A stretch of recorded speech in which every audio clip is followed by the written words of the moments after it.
Brian Kelly, a swarthy boy with mussed hair and a perpetual smirk, was on his skateboard as usual, cutting through the air and ignoring traffic signals. His life is a frantic race, a kaleidoscope of tricks on the board, street hustle, and constant clashes with his parents. In high school, he's more of a shadow than a student, and grades are of little concern to him. His world is ramp, tarmac, and adrenaline. At home, a familiar song of discontent awaits him: his father, always busy with his own affairs, and his mother, frustrated by his carelessness, try again and again to reach out to him, to set him straight. But Brian seems deaf to their entreaties.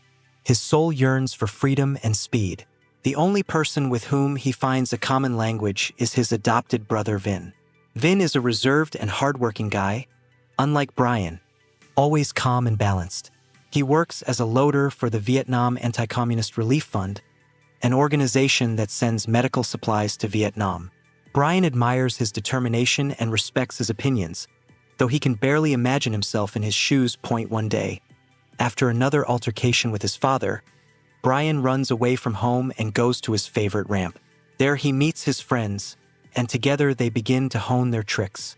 But tension hangs in the air, and Brian is clearly not at ease. Suddenly the phone rings, and picking it up, Brian learns the terrible news that Vin is dead. He was found in the harbor, crashed into containers. The police think it was an accident, but Brian refuses to believe it. He knows Vin was too cautious and careful to allow such a stupid thing to happen. Something is fishy here, and Brian vows to find the truth, whatever it may be. His already shaky world is crumbling, and now he's driven not only by a thirst for speed, but a thirst for justice. Vin's death becomes Brian's starting point. He begins his own investigation, trying to piece together scraps of information. He learns about Vin's work, his connections, and that there is something suspicious about their activities. Brian comes into contact with Vin's friends, similar Vietnamese refugees who, like him, doubt the official version. They tell him about Vin's quarrels with someone from the Foundation, about his suspicions of dishonesty. Brian begins to realize that Vin's death may not have been an accident, but a crime. He faces a deafening wall of indifference from the police, who are clearly not interested in investigating the death of a simple loader. And then Brian decides to take on the case himself. He is neither a policeman nor a detective, he is just a skateboarder. But now he is driven by the goal of avenging his brother and uncovering the truth. With each new lead, Brian delves deeper into the dark world of smuggling and corruption. He discovers that this organization is not only involved in humanitarian aid, but also smuggles dangerous goods. Vin probably learned something and tried to stop the criminals, for which he paid with his life. Brian meets a girl named Christina who works there. She, like Brian, doubts the honesty of the management of the fund, and, fascinated by his courage and desperation, decides to help him in the investigation. Together they infiltrate the warehouse, where they discover irrefutable evidence of illegal activity. They realize that they are in danger and that their lives are now in danger too. Brian can't stand by, and so he and his skateboarders get into the thick of things. Using skateboards as self-defense and a means of transport is not just a daring stunt, it is his protest against injustice. His stunts become more and more risky, his speed more and more insane. He challenges criminals on their own turf, turning the city streets into a battlefield.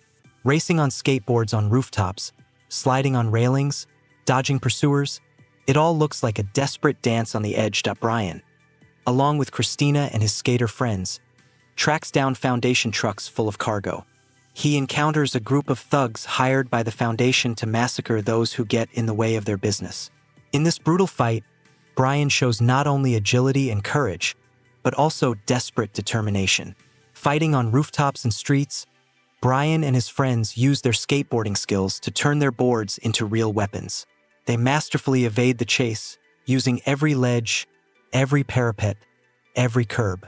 They are not just fighting for their lives, they are fighting for justice, for the memory of Vina.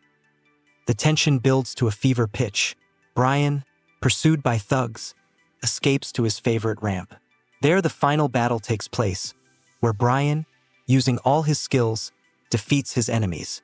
In this battle he shows not only his agility, but also the inner strength he found in himself while trying to solve the mystery of his brother's death. He realizes that he is no longer the carefree guy for whom skateboarding was just a pastime. Now it's his way of fighting injustice. When the police arrive on the scene, Brian, having collected all the evidence, hands it over to the authorities. The leadership of the organization is arrested and Brian can finally breathe a sigh of relief. He has achieved justice for his brother, and now his soul can find peace. But he will never forget what he has been through. He has learnt that levity and carelessness can mask deep pain and a desperate need for justice. Now his skateboard is not only a means of transport, but also a symbol of his fight for truth. Brian is riding his skateboard again, but this time there is something new: confidence and maturity in his movements. He is no longer just a carefree guy, he is a warrior who has fought for the truth and won. He looks to the future with hope and determination, knowing that he will always remember his brother and fight for what he believes in.